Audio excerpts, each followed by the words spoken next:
ఇదిగో మన ఆత్మీయ తండ్రి దైవజనులు లేసన్న గారు ఉన్నారే, ఇక ఆయన గురించి కాక ఎవరి గురించి చెప్పుకుంటాం ఏంటి?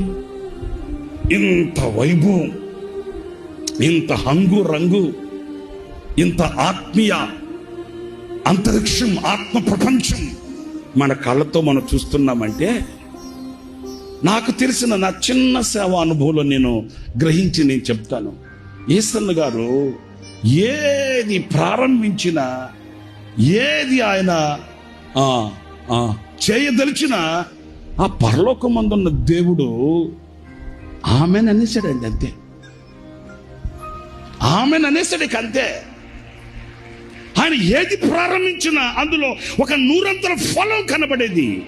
ఏది ప్రారంభించినా అది క్రైస్తవ లోకానికి ఆశీర్వాదకరంగా కనబడేది.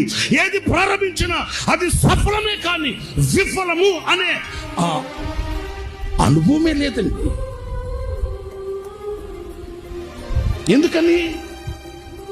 ఒక్కడిగా నిలిచిన ఒక సేవకుడు ఇన్ని లక్షల మందికి ఆశీర్వాదకరంగా మార్చబడడానికి గల కారణం, ఆయన ఏది ప్రారంభించినా ఆయన ఒంటరిగా ప్రారంభించిన వాడు కాదు, దేవునితో కలిసి ప్రారంభించాడు. ఆయనతో కలిసి అడుగులు వేశాడు, ఆయనతో కలిసి దీపం వెలిగించాడు. ఆ దీపం ప్రపంచం